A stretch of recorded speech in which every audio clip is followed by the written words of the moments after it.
नमस्कार। मैं डॉक्टर ममता BA fourth semester के विद्यार्थियों के लिए मेजर हिंदी गद्य विधाओं में से आज महादेवी वर्मा का संस्मरणात्मक रेखा चित्र ठकुरी बाबा लेकर उपस्थित हूँ। महादेवी वर्मा एक छायावादी के 4 स्तंभों में से एक मानी जाती है, जिन्हें आधुनिक मीरा के नाम से भी जानते हैं। सूर्यकांत त्रिपाठी निराला महादेवी वर्मा के विषय में कहते हैं कि हिंदी के विशाल मंदिर की सरस्वती कहा है। और महादेवी वर्मा जो अपनी काव्य रचनाओं के लिए प्रसिद्ध है। बहुत कम लोग जानता है कि वे एक अच्छी चित्रकार और जो है ना चित्रकार भी थी। और महादेवी वर्मा की जो रचनाएं हैं वे निहार, रश्मि, निर्जा, सांध्य गीत, अग्नि रेखा इत्यादि है। इसके अलावे जो है गद्य में अतीत के चलचित्र, स्मृति की रेखाएं हैं। आज जो हम ठकुरी बाबा पे चर्चा करने वाले हैं वे स्मृति की रेखाएं, जो उनका संस्मरणात्मक संग्रह है उसी में से लिया गया है, जो 1945 में प्रकाशित हुआ। इस रेखा चित्र संस्मरणात्मक रेखा चित्र, संस्मरण और रेखा चित्र में थोड़ा सा अंतर है। वो पहले समझ लेते हैं कि संस्मरण जो होता है वो स्मृति के आधार पर किसी महान व्यक्ति के जीवन की घटनाओं को, अनुभूतियों को लिखा जाता है, अतीत को याद करके।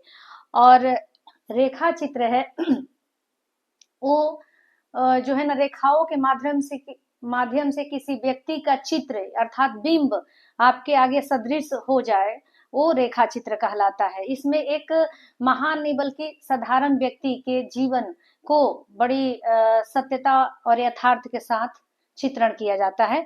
ये रेखा चित्र हुआ, दोनों में बारीक अंतर है।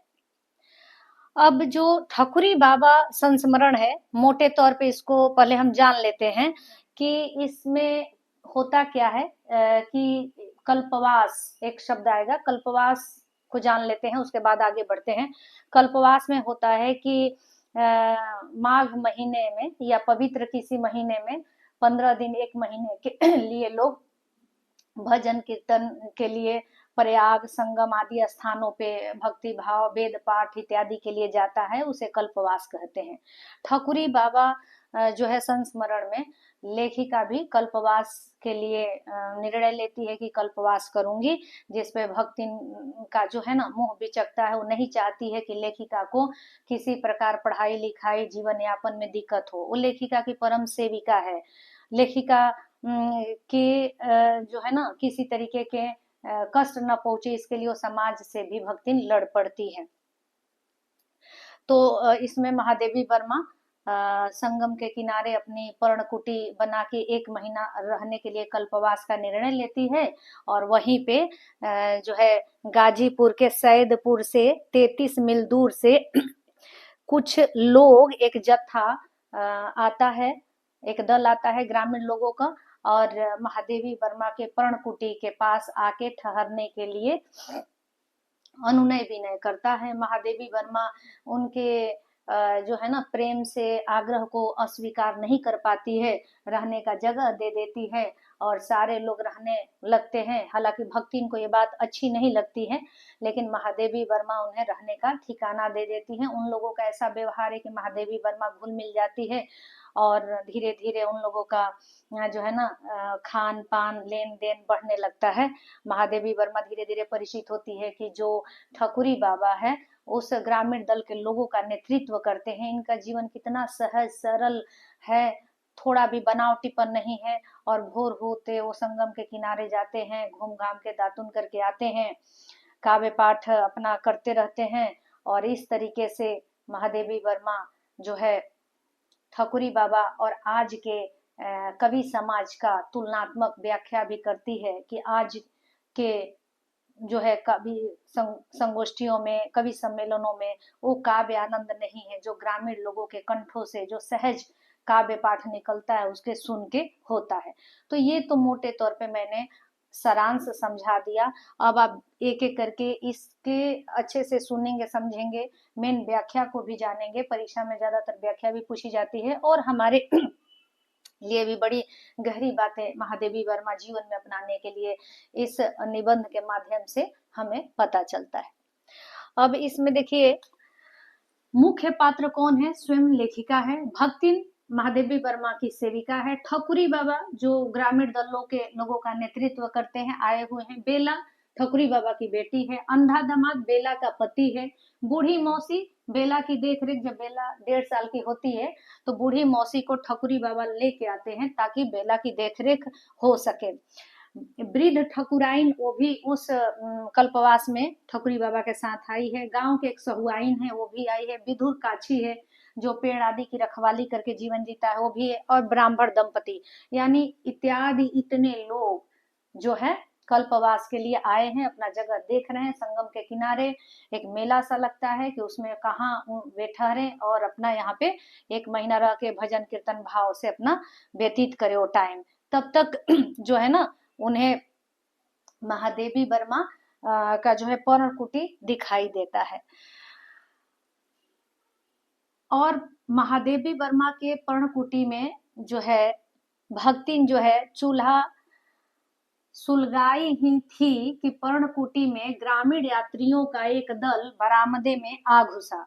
उस दल में से एक वृद्ध आगे बढ़कर स्नेह सिक्त स्वर में कहा, बिटिया रानी का हम पैदल परदेसियों को ठहरे ना देव हो, ये तो रैन बसेरा है, भोर भयो उठी जाना है। अब महादेवी वर्मा से ना कहते नहीं बना। इतने अनुनय विनय इतने प्यार से अभ्यागतों ने, यानी अभ्यागत माने बाहर से आए हुए लोगों ने लेखिका से जब ऐसे कहा तो महादेवी वर्मा मौनम स्वीकार कर लिया कि हाँ ठीक है ठहरिए। अब जो है भक्तिन को ये बात अच्छा नहीं लगता है क्योंकि जब वो लोग आ जाते हैं तो महादेवी वर्मा के बरामदे में जगह दिया जाता है। वहां वे लोग अपना चूल्हा चौका जो है मोटरी गठरी इत्यादि लगाने लगते हैं, रसगेनी बांधने लगते हैं। तो ये सारा कुछ देख के जो है भक्तिन बोल उठती है विस्मित स्वर से, अरे मोर बपई सगर मेला तो ही सकीलावा है, अब ई अजाई घर छोड़ के दूसरा मेला कहाँ देखे जाए। और तभी महादेव में घूंघट में स्त्री जो है सहज भाव से बोलती है, उसे पता चल जाता है, पा लगी दीदिया आपका तो हम पचय बड़ा कष्ट दीहीन है। हम पचय माने हम 5 लोग बड़ा कष्ट दीहीन है कि हम लोग आप ही के जो है ना पर्णकुटी में आश्रय मांगा और आपने दे दिया, थोड़ा तो कष्ट हुआ। लेकिन महादेवी वर्मा शिष्टाचार निभाती है, कहती कि नहीं नहीं ऐसा कुछ नहीं है, वो तो आप लोगों को ही दिक्कत है कि इतने में इतने लोगों को रहना पड़ रहा है। अब जो है ठकुरी बाबा है उनका हम जो है ना चरित्र चित्रण उनके व्यक्तित्व को समझेंगे कि ठकुरी बाबा जो है वो कैसे हैं, उनका व्यक्तित्व कैसा है।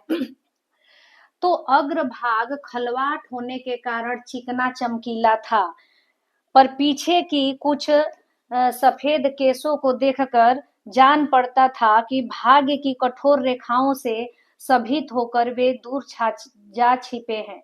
छोटी आंखों में विषाद चिंतन और ममता का ऐसा सम्मिश्रण भाव था जिसे नाम देना संभव नहीं। लंबी नाक के दोनों ओर खींची हुई गहरी रेखाएं दाढ़ी में विलीन हो जाती थी। ओठों में व्यक्त भावुकता के विरल मूछ छिपा लेती थी। मुख की असाधारण चौड़ाई को दाढ़ी ने साधारणतया दे डाली थी।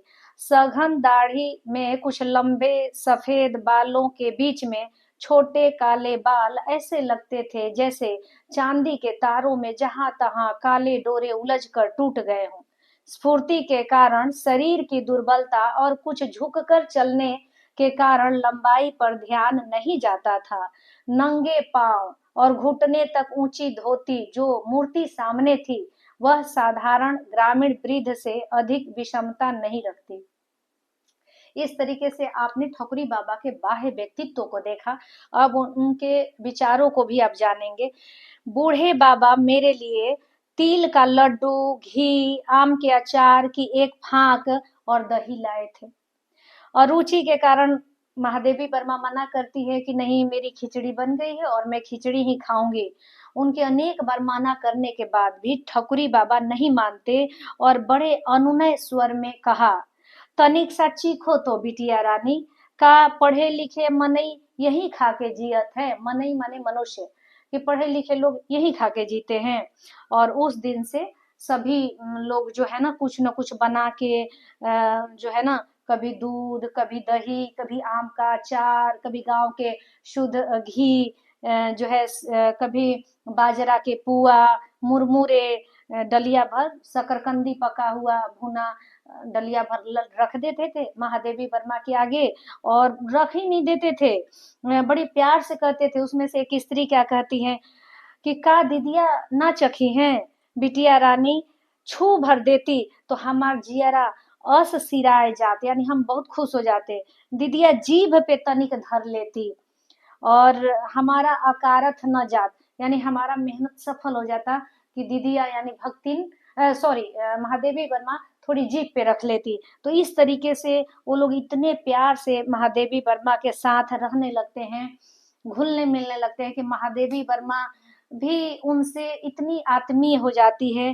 कि बाद में उन्हें जो है ना खलने लगता है, अकेलापन सा महसूस होने लगता है। तो इन्हीं बातों को मैंने इस पे स्पष्ट किया है। और इसके बाद अब ठकुरी बाबा के विषय में हम जानते हैं थोड़ा सा उनका जो है ना जीवन, कि ठकुरी बाबा के जो पिताजी थे उनकी 2 शादियां हुई। पहली शादी से 2 बेटा हुए, जो उन्होंने जमीन जायदाद इत्यादि घर सब ले लिया, और दूसरी पत्नी से ठकुरी बाबा थे। ठकुरी बाबा की ना लोगों के जात बिरादरी वाली लोगों के टोका टोकी से उन्होंने ठकुरी बाबा की शादी करा दिया। सौभाग्य से जो स्त्री आई वो बड़ी सुशील और अच्छी थी, बालिका थी, और उनके साथ इनकी जो है ना शादी ब्याह होके जीवन यापन करने लगे। 1-1.5 साल बाद उनको एक बेटी हुई, और प्रसूति चिकित्सा के अभाव में माँ जो है 1.5 वर्ष बाद जो है ना सांसारिकता से मुक्ति पा गई, यानी कि स्वर्ग सिधार गई। अब वास्तविक रूप से पत्नी के जाने के बाद ही ठकुरी बाबा वास्तविक पति और जो है ना पिता बन सके। वे हमेशा बेला बिटिया को अपने पीठ में बांधे सारा काम करते। अब ठकुरी बाबा का जीवन यापन कैसे चल रहा है, कहीं कविता पाठ सुना के, कहीं आल्हा उदल की कथा बाज के, तो इस तरीके से उनका जीवन चलता है। लेकिन बेटी के देख रेख के लिए वो गांव से एक बूढ़ी काकी को बुलाते हैं। और जितने लोगों के यहाँ पे ना पात्रों की चर्चा की गई है, ये सभी लोग ठकुरी बाबा के साथ कल्पवास में आए हुए हैं। अब ठकुरी बाबा के जो परिवार है वो बड़ा विचित्र सा है। ठकुरी बाबा के परिवार को हम देखें तो ठकुरी बाबा के परिवार में कौन कौन है। कवि ससुर है, उसकी बूढ़ी मौसी, अंधा दामाद और रूपसी बेटी। एक विचित्र परिवार है। ससुर ने जमाता को भी काव्य शिक्षा दे डाली, क्योंकि जमाता के चेचक के कारण बाद में आंख चली जाती है तो अंधा हो जाता है। ठकुरी चिकारा बजाकर भक्ति पद गाते हैं। चिकारा एक वाद्य यंत्र है जिसे बजा के गाते हैं। दामाद खंजरी और बूढ़ी मौसी मंजीरा झनकार देती है, और भीतर काम करती बेला की गति में एक थिरकन भर जाती है। यह परिवार मस्त मौला परिवार था। और इस तरीके से इनका परिवार चल रहा है। किसी तरीके के असहज और कष्ट नहीं महसूस हो रहा है। बड़े मजे से इनका परिवार इसी तरीके से चल रहा है। एक दिन क्या होता है कि ठकुरी बाबा कहते हैं कि माघ के पवित्र जो है ना मेले में, तो माघी पूर्णिमा त्रयोदशी के दिन वो कहते हैं महादेवी वर्मा से कि अपने पर्णकुटी में भी एक दिन भजन कीर्तन हो जाए। और महादेवी वर्मा जो है ना माना नहीं करती, इजाजत दे देती है। तो वहां पे अब काव्य पाठ के लिए आयोजन हो जाता है। अब जितने इनके साथ में जो लोग थे वो सारे अब काव्य पाठ के लिए आ जाते हैं और कविता पाठ होता है। यहाँ पे महादेवी वर्मा ग्रामीण जो है ना लोगों के जो है ना कविता को और शहरी लोगों के काव्य पाठ का तुलनात्मक व्याख्या किया है। उस काव्य आनंद को भी दर्शाना इस संस्मरण का एक उद्देश्य है। तो सबसे पहले क्या होता है कि चूल्हा वहां पे लीप पोत के, और सबसे पहले जो है भक्ति भाव के लिए तुलसा माता नमो नमो गाया जाता है। और बेला जो है पूजा पाठ के सामग्री बड़ी तत्परता से सब सजाती जाती है, सभी लोग बैठ जाते हैं जो इनके दल में जितने लोग आए हुए थे। अब इसमें पूछा जाता है कि कौन कौन ने क्या गाना गाया, तो गीत गाया, तो उसको हम समझते हैं।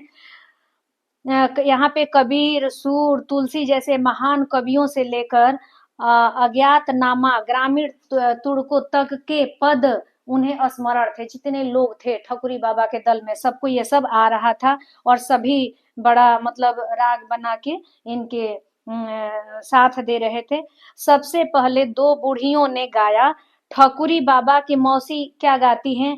सो ठाड़े दो भैया सुरसरी तीर, यही पार से लखन पुकारे, केवट लाओ मैया सुरसरी तीर। और जो है दिवस गिनत मोरी पोर खियाने, देखिन विषया हेरे भरत सकारे, आजू अवैया मोरे राम पियारे। ठकुराइन गाती है। पंडिताइन गाती है कहन लागे मैया मैया। और इसी के जवाब में सहुआइन क्या गाती है? चले गए गोकुल से बलबीरा चले गए, बिलखत ग्वाल बिसूरती गैया, तलफत जमुना तीर चले गए। इसमें अभाव की गहराई है। सूरदास जी जो दामाद हैं वो गा रहे हैं बिसरे मोही श्याम तुम्हारे दर्शन की, स्मृति की साधना में गाते हैं। अब जो है ठकुरी बाबा जो है वो जो है अपने गला साफ करके और आंख मूंद करके गाते हैं। क्या गाते हैं? खेले लगे अंगना में कुंवर कन्हैया हो, बोले लगे मैया मैया नीको खोटी वल्लभैया हो, खटरस भोग उन्हीं नहीं भावे रामा, मैया माखन रोटी खवाए ले बलैया हो। तो इस तरीके से ठकुरी बाबा भी गाते हैं। अब जो है ये सब गाना गाते हुए अंधेरा शाम हो जाता है, रात हो जाता है, और उस रात्रि के अंधेरे में महादेवी वर्मा सोचने लगती है। सोचती है कि मेरी पर्णकुटी के बरामदे चांदनी से घुल गए थे, यही ठंडी जमीन चादर पुआल आदि पर जो सृष्टि सो रही थी, उसके बाह्य रूप और हृदय में इतना अंतर क्यों है? यही मैं बार बार सोच रही थी। उनके हृदय का संस्कार, उनकी स्वाभाविक शिष्टता, उनकी रस विदग्धता, उनकी कर्मठता आदि का क्या इतना कम मूल्य है कि उन्हें जीवन यापन की साधारण सुविधाएं तक दुर्लभ है। एक साधारण गांव के लोगों के विकास के लिए कुछ नहीं होता, और जो बड़े गवैया है, बड़े बड़े लोग हैं, उनके आने पे कितना धूम मचा दी जाती है। तो ऐसा विरोधी जो है ना बातें क्यों होती है? कहती हैं कि जब वो गाना सुन के और काव्य रस से परिपूर्ण हो जाती है, काव्य आनंद आता है महादेवी वर्मा को, और वो सोचती है, कहती है कि कितने ही विराट कवि सम्मेलन, कितनी ही अखिल भारतीय कवि गोष्ठियां मेरी स्मृति के धरोहर है। कि मैंने बहुत सारे नेशनल इंटरनेशनल काव्य गोष्ठी देखा, लेकिन आज जो ग्रामीण लोगों द्वारा जो काव्य आनंद की अनुभूति हुई है वो कहीं और दुर्लभ है।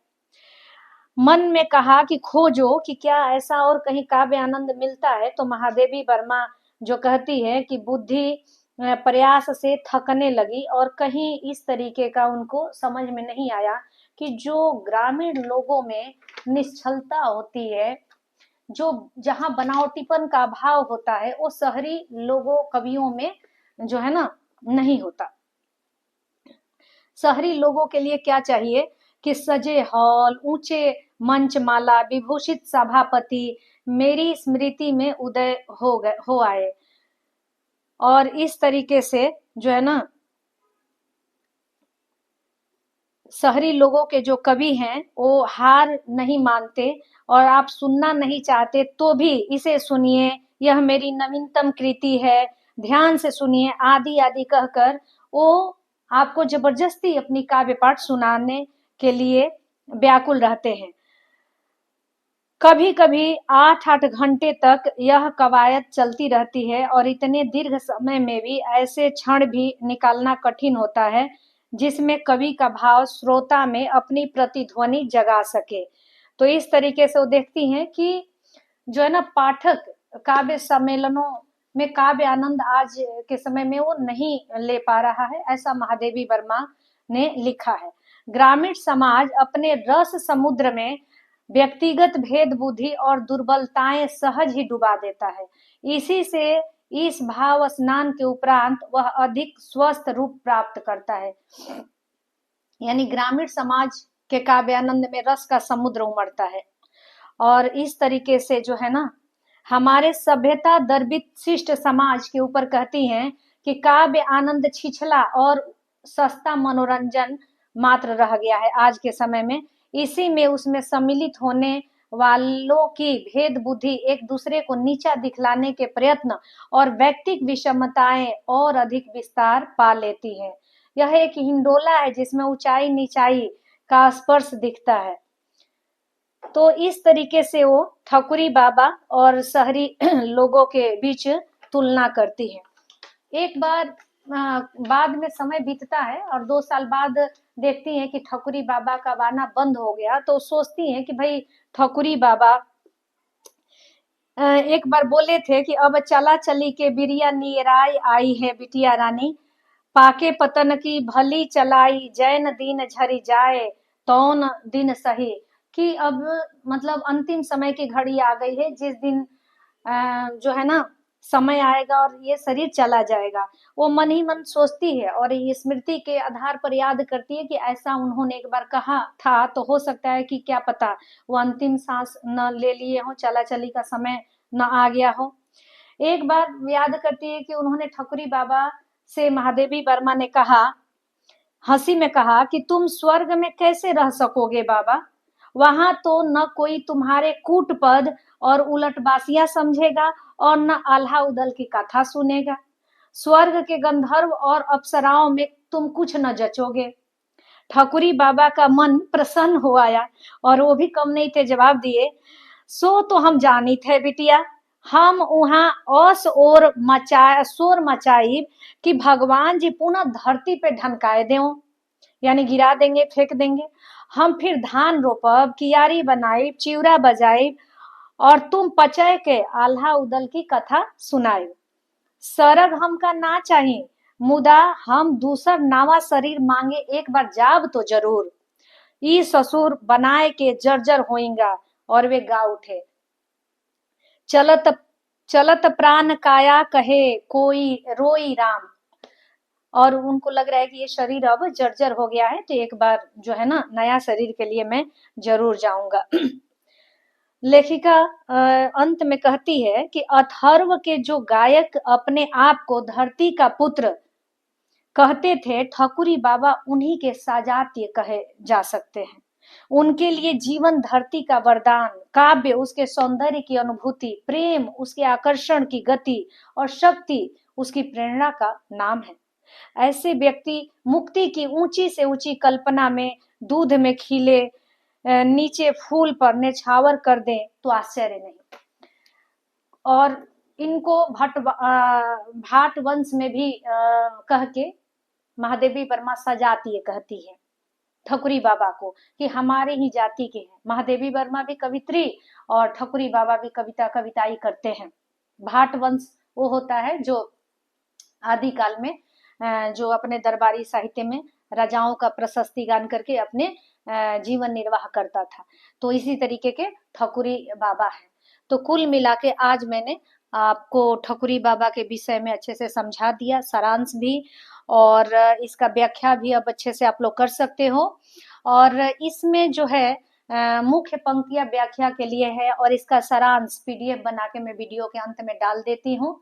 बावजूद इसके जो है ना टेक्स्ट बुक आपको पढ़ना है, क्योंकि उससे जो बातें रह गई हैं वहाँ क्लियर हो जाती है। एक एक नंबर का प्रश्न बड़ा छोटा जो भी आए तो हमें जब पूरे समग्र रूप में हम पढ़ लेते हैं तो हमारे लिए ज्यादा अच्छा होता है।